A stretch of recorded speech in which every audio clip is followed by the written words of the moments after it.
Assalamualaikum warahmatullahi wabarakatuh. Selamat bertemu kembali di mata pelajaran farmakognosi. Pada pertemuan kali ini kita akan membahas mengenai obat tradisional. Nah, adapun kompetensi dasar yang kita pelajari itu adalah menganalisis sediaan obat tradisional dan membuat sediaan obat tradisional. Kemudian kita langsung saja masuk ke pengertian dari obat tradisional. Menurut Peraturan Menteri Kesehatan RI Nomor 7 Tahun 2012 tentang registrasi obat tradisional, yang dimaksud dengan obat tradisional itu adalah bahan atau ramuan bahan yang berupa bahan tumbuhan maupun dari hewan, bahan mineral, sediaan sarian atau galenik, atau campuran dari bahan-bahan tersebut tadi yang sudah saya sebutkan, yang secara turun-temurun itu telah digunakan untuk pengobatan dan dapat diterapkan sesuai dengan norma yang berlaku di masyarakat. Nah, obat tradisional itu juga dapat diartikan sebagai bahan atau ramuan bahan yang berupa bahan nabati, bahan hewani, bahan mineral, sediaan galenik, atau campuran dari bahan-bahan tersebut yang secara turun-temurun telah digunakan untuk pengobatan berdasarkan pengalaman. Sedangkan sediaan galenik itu adalah hasil penarikan dari zat aktif sebuah simplicia yang berasal dari tumbuh-tumbuhan atau hewan dengan menggunakan pelarut yang sesuai. Kemudian kita masuk ke penggolongan obat tradisional. Nah, berdasarkan Peraturan Menteri Kesehatan RI Nomor 7 Tahun 2012 tentang registrasi obat tradisional, obat tradisional ini digolongkan menjadi 4.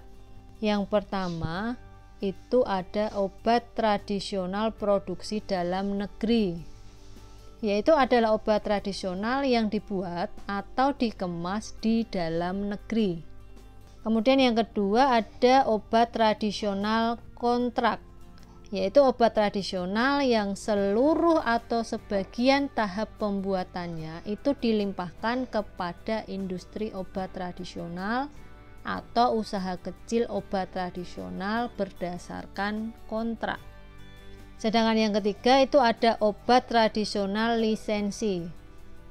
Adalah obat tradisional yang semua tahap pembuatannya itu dilakukan oleh industri obat tradisional atau usaha kecil obat tradisional di dalam negeri atas dasar lisensi. Kemudian yang keempat ada obat tradisional impor, yaitu obat tradisional yang semua proses pembuatannya atau sebagian tahap pembuatannya itu sampai dengan pada tahap pengemasan primer dilakukan oleh industri di luar negeri, kemudian dimasukkan dan diedarkan di wilayah Indonesia.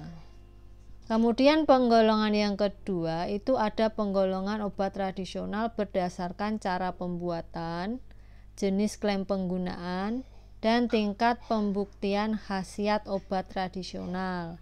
Dikelompokkan menjadi 3.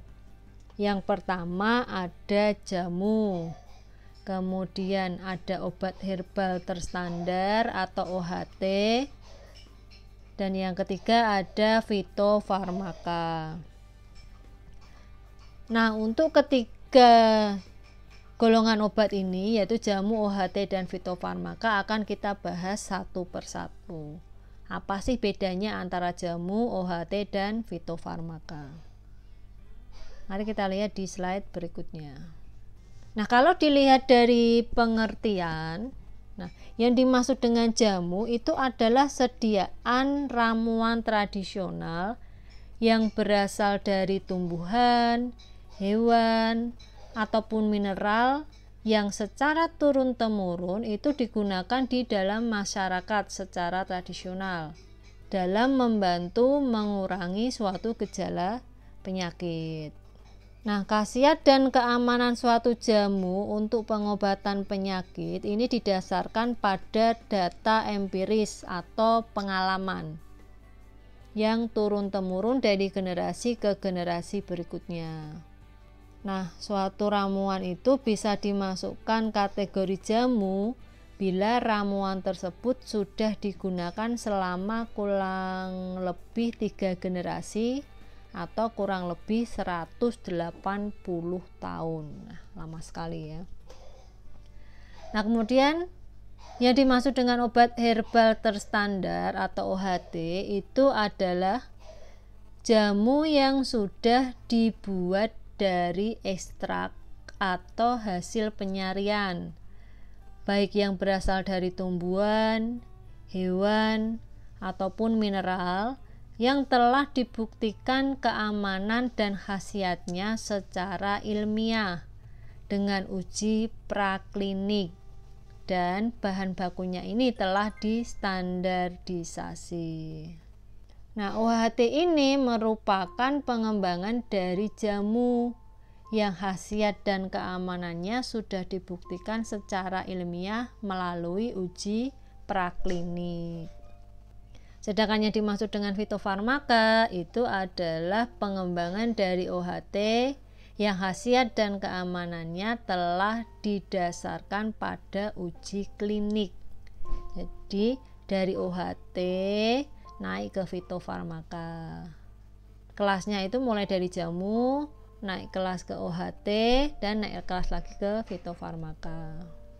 Nah, berdasarkan logonya, perbedaan antara jamu dan OHT serta fitofarmaka bisa dilihat di gambar berikut. Nah, logo jamu itu ditandai dengan bentuk lingkaran yang melambangkan sebuah proses dan menyatakan bahwa produk tersebut itu aman. Kemudian logonya ada gambar jari-jari daun yang menunjukkan proses pembuatan jamu yang cukup sederhana. Nah, warna hijau pada logo jamu itu melambangkan keanekaragaman hayati alam Indonesia. Kemudian pada logo obat herbal terstandar ini digambarkan dengan gambar jari-jari daun yang membentuk 3 bintang. Di situ melambangkan suatu serangkaian proses pembuatan OHT yang cukup kompleks. Adapun bentuk lingkaran ini masih sama ya, artinya yaitu melambangkan sebuah proses dan menyatakan bahwa produk tersebut itu aman. Kemudian warna hijau itu melambangkan keanekaragaman hayati alam Indonesia, sama. Nah, kemudian untuk logo fitofarmaka ini bentuk lingkarannya memiliki arti yang sama dengan jamu dan OHT, yaitu melambangkan sebuah proses dan menyatakan bahwa produk tersebut aman. Nah, tapi gambarnya berbeda. Nah, dalam fitofarmaka ini terdapat gambar jari-jari daun yang membentuk sebuah bintang yang bercabang dan melambangkan serangkaian proses pembuatan fitofarmaka yang lebih kompleks lagi. Sedangkan warna hijau melambangkan keanekaragaman hayati alam Indonesia. Kemudian dalam logo ini harus dibuat dengan dasar yang kontras dengan logo, warna logonya. Kemudian ditambahkanlah juga tulisan jamu, obat herbal terstandar atau fitofarmaka di dalam bawah logonya ya, seperti yang ada di gambar ini.